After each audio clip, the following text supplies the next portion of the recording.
Olá, olá pessoal, tudo bom? Bom dia, boa tarde ou boa noite. Nesse vídeo vamos tratar então do peristaltismo, né? Como se dá essas contrações, né? E deslocamento do bolo alimentar ao longo do intestino delgado e intestino grosso. Já comentamos previamente, né? Contração a nível de esôfago e contração a nível de estômago. Então, o peristaltismo, né? Ele envolve, né, uma atividade espontânea que é conhecido como uma atividade miogênica, que se dá por células marcapassos que estão presentes no intestino delgado, no intestino grosso, né? E elas estão associadas ao sistema nervoso entérico, ok? Que controla então essa motilidade, né, no trato gastrointestinal, né? E assim como suas secreções. Temos como potencial elétrico para que aconteça a contração, né, para que aconteça o peristaltismo, as ondas lentas. Então, as ondas lentas, né, se dão por despolarizações lentas, repolarizações lentas, despolariza lentamente, repolariza lentamente, ok? Isso ao longo do tempo. Consequentemente, a tensão muscular ela também, né, se dá com uma contrai, relaxa, contrai, relaxa, ok? Tudo muito lentamente, que faz com que o bolo, né, alimentar se desloque com suavidade. Então, né? Esses movimentos, pessoal, de ondas lentas, né, eles são despolarizações que acontecem lentamente e transitoriamente, basicamente por um estímulo do sistema nervoso entérico, né, o próprio reflexo de estiramento aí, com liberação, né, de acetilcolina, são a substância P, que estimula então esse processo de contração lentas, tá? E existem substâncias que inibem, no caso do peptídeo vasodilativo intestinal, também é o caso da inibição das ondas lentas, né, da somatostatina, e também inibe as ondas lentas o sistema nervoso simpático, ou seja, a noradrenalina leva um efeito inibitório sobre as ondas lentas. Muito bem. Bom, em seguida temos, né, as ondas em espiga. Elas são transitórias também, só que elas são muito rápidas. Então, como é que elas se dão? Vamos apagar aqui, vamos deixar só um exemplo das ondas lentas aqui. Vamos fazer aqui uma onda em espiga. Então, a onda em espiga, ela pode se dar isoladamente, ou ela pode se dar, inclusive, em cima de uma onda lenta, tá? Então, vamos pegar aqui um exemplo, uma onda lenta, ok? Como que se dá essa onda em espiga que pode ser, né, isolada ou em cima de uma onda lenta? Então, vem um estímulo, né, positivo, que normalmente é modulado, então, pelo sistema nervoso parasimpático, que estimula essas ondas em espiga, e aí elas vêm com rapidez aqui, né? Elas fazem isso aqui. Então elas levam uma contração muito mais forte, em termos de contração muscular mais forte e mais rápida. Consequentemente, a tensão muscular, não vai ser que ele contrai, relaxa. Ele vai contrair com muito mais intensidade e pode relaxar com muito mais intensidade para que em seguida venha uma nova contração. Porque uma contração em cima da outra, né, devido a essas ondas em espiga, poderia levar a uma intuscepção ou um vólvulo, tá? Então, normalmente é assim que acontece, né? Uma onda em espiga, por estímulo do parasimpático, leva essa contração que ela é muito mais rápida, tá? Isso não só em termos de rapidez da contração, como também muitas vezes da intensidade da tensão muscular. É uma contração mais forte que obviamente pode passar por cima, né, do bolo sem levar uma propulsão, ok? Então isso pode afetar os movimentos que a gente vai ver a seguir, que são movimentos de propulsão e de mistura do bolo alimentar. Ok? Então lembre que quem modula as ondas lentas, né, é o sistema nervoso entérico, né, ela só acontece o tempo inteiro, enquanto que a espiga, ela normalmente é estimulada, né, por o sistema nervoso parasimpático. Muito bem, falando agora do peristaltismo, né? Então, dentro do peristaltismo temos dois tipos. Temos aqueles que são denominados de propulsão de massa, que tem o objetivo, né, então, de levar o bolo alimentar, né, dentro do intestino delgado, que ele flua, né, de uma região cranial até uma região caudal, ok? Num fluxo contínuo. E temos a contração de mistura, também conhecida como contração de segmentação, que se dá, né, com o objetivo de fazer uma mistura realmente do bolo alimentar, né, que a parte que está próxima ao lúmen se misture com a parte que está mais próximo à mucosa intestinal. Então, misturando secreções intestinais, né, com o bolo alimentar, favorecendo esse processo digestivo. Então, dentro do peristaltismo, a propulsão é dos movimentos mais importantes que temos. Como é que se dá esse movimento de propulsão de massa? O movimento de propulsão de massa, né, então ele tem o objetivo de levar, né, essa massa de uma região cranial a uma região caudal. Então, como que deve dar-se? Tem que acontecer o quê? Uma contração, né, que é sequencial entre o músculo longitudinal e o músculo circular. Então, para que exista esse movimento de propulsão, que ele normalmente é bastante lento, né? Então, tem que haver contração do músculo longitudinal, então contrai, encurtando a víscera, e relaxamento do músculo circular. E com isso, né, haverá uma contração numa região, dilata o músculo circular, né, e contrai, encurta a víscera. Em seguida, o que acontece? O músculo longitudinal, ele vai relaxar, diminui seu tônus, e o músculo circular contrai. Então, está sempre acontecendo esse movimento de encurtamento da víscera, relaxamento do músculo liso circular. Em seguida, diminui o tônus do músculo longitudinal e o músculo circular contrai. E com isso vai levando a uma propulsão gradativa e lenta dessa massa, né, do bolo alimentar ao longo do intestino, ok? Então, esse é o movimento de propulsão de massa, né?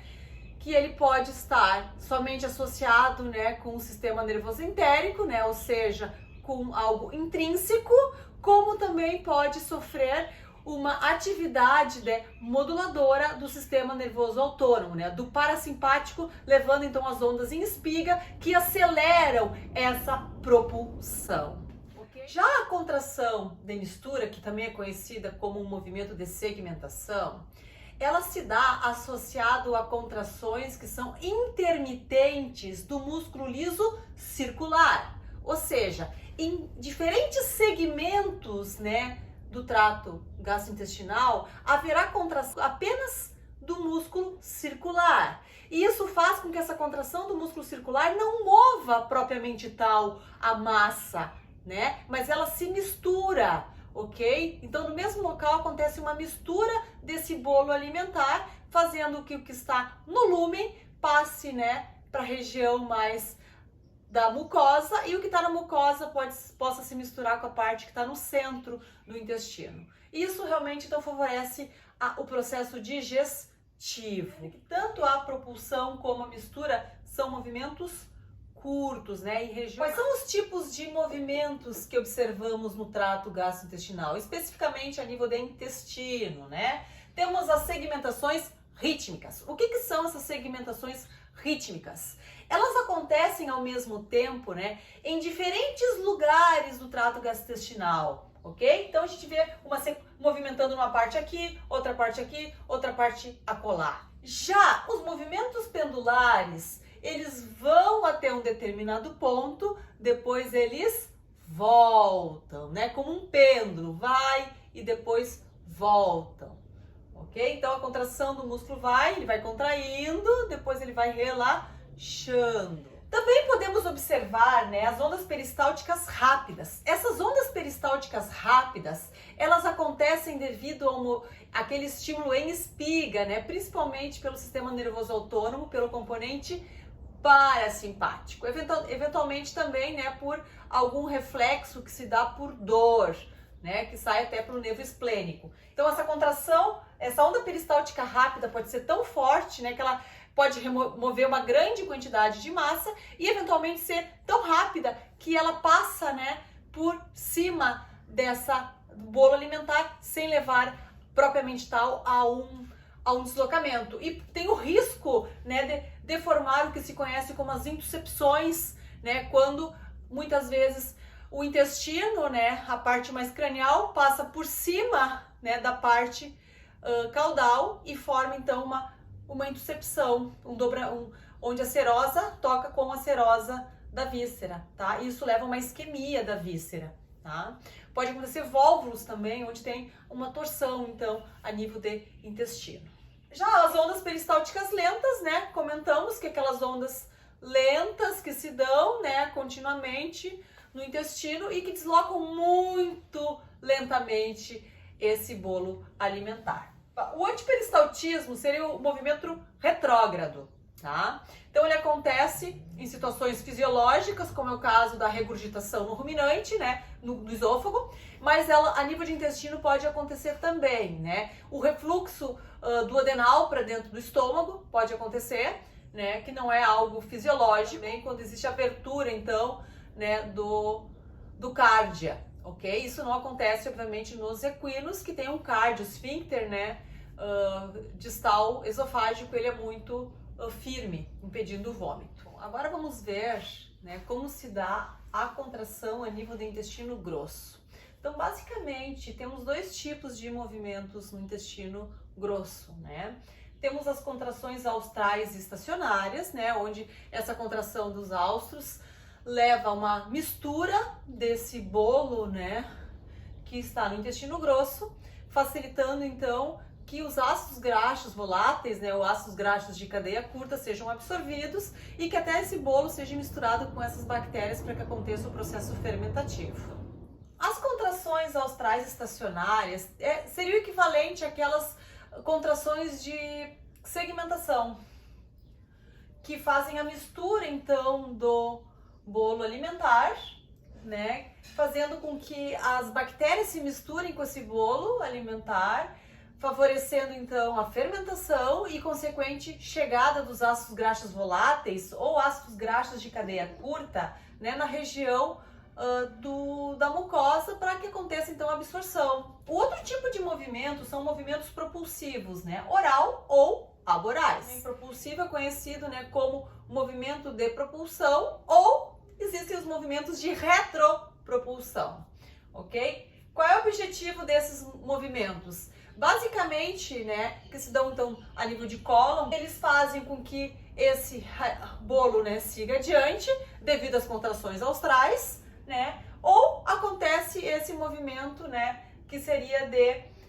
retropropulsão. Esses movimentos propulsivos, né, o de propulsão ou de retropropulsão, qual é o objetivo? Tanto de levar que esse bolo, né, siga em frente, e o retropropulsivo ele retém, né, esse bolo para dar tempo do processo fermentativo a nível de cólon ventral, ok? Obviamente que existe também um antiperistaltismo, né, principalmente a nível daí da junção iliocecal, né, quando chega esse bolo a nível de cólon, lembre que o ceco tem um único orifício de entrada e de saída. Consequentemente, na maioria das espécies, existe um movimento de antiperistaltismo no cólon para que se enche o ceco. No ceco, né, também existem as contrações austrais para que aconteça essa mistura do bolo dentro dele, assim como a entrada e saída do conteúdo. Por último, temos a defecação, né, que se dá devido ao estiramento dessa região do reto, né, e isso dá então o desejo de defecar.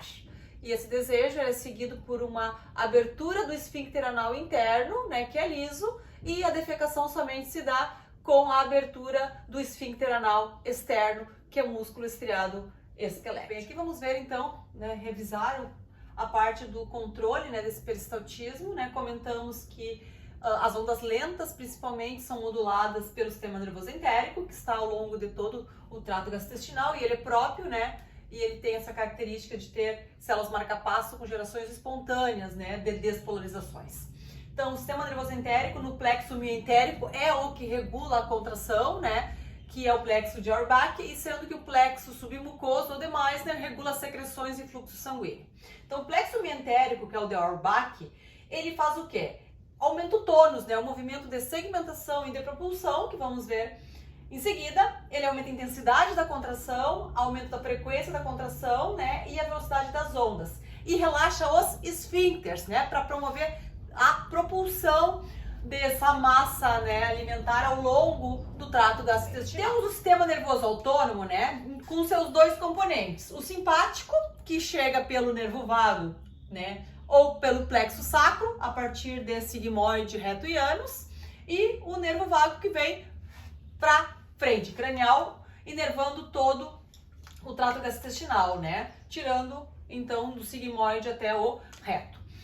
O que ele faz? Ele normalmente atua com ondas que são ondas em espiga, né? Então ele aumenta o tônus, né? Assim como o entérico, né? Que aumenta o tônus, aumenta a intensidade, aumenta a frequência e a velocidade das ondas e relaxa os esfíncteres.